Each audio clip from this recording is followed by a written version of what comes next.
I'm David Lefer, one of the co-chairs for the BCVS 2015 meeting here in New Orleans. And I'm joined today by my co-chairs, Dr. Tony Rosenzweig and Dr. Åsa Gustafsson.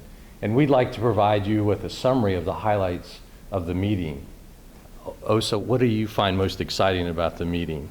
Oh, we had a lot of exciting talks at this meeting, but in particularly I liked the talks on mitochondria, of course. I liked Dr. Dorn's talk about he's identified a new function for Parkin in post metabolic remodeling, and then also I particularly enjoyed Jun Santoshima's talk on alternative autophagy. He's identified a new way of removing mitochondria through this alternative autophagy pathway.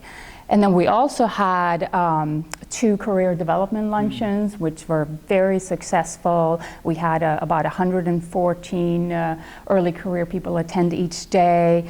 The first day, Jeff Robbins gave a talk on when to publish a manuscript. Eric Olson, our keynote speaker, participated and talked about the importance of having sponsors and mentors and the difference between the two. And Tim McKinsey talked about industry preparing for a career in industry rather than the traditional academic path that we all took. On the second day, we also had our own Mark Sussman give a talk about the importance of networking, and then we tried a new way of speed dating or speed networking where everyone got 5 minutes to sit down with a senior mentor, and I think that was a very, very big success, and we're going to definitely bring that format back next year.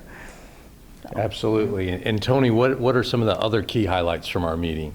There was really so much. It's hard to choose, but a couple of things that I thought were particularly interesting were focused on heart failure. So there was a session on so-called heart failure with preserved ejection fraction, which is what we call people who have typical symptoms of heart failure but have low normal or normal systolic function of the heart.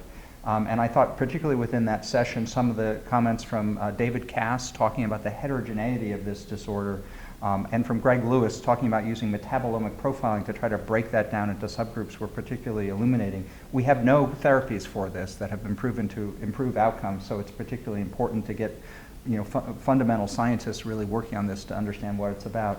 On a more optimistic note, we had a session with industry leaders, people from pharmaceutical companies, people from venture capital, and even small biotech companies, talking about what they look for when they evaluate leads for potential application of drug therapy or other therapies in heart failure. And one of the people that spoke was Mark Keating from Novartis, who talked about the recent Paradigm trial, which really led to the very recent, just last week, approval by the FDA of the first new drug for heart failure in over 15 years.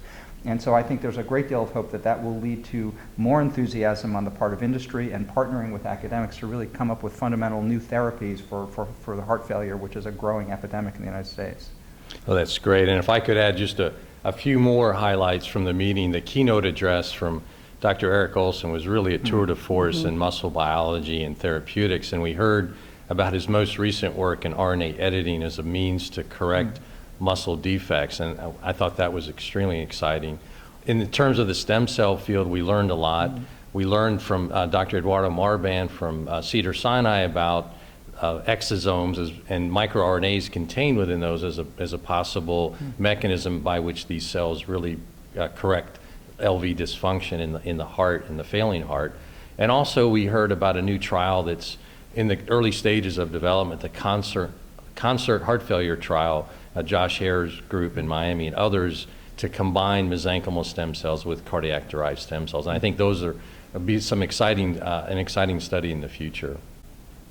So I think it's been a spectacular meeting, and on behalf of my co-chairs, Åsa and David, I just want to say thank you to all the participants and the people who came, and we look forward to seeing everyone in Phoenix in 2016 for the next AHA BCVS meeting.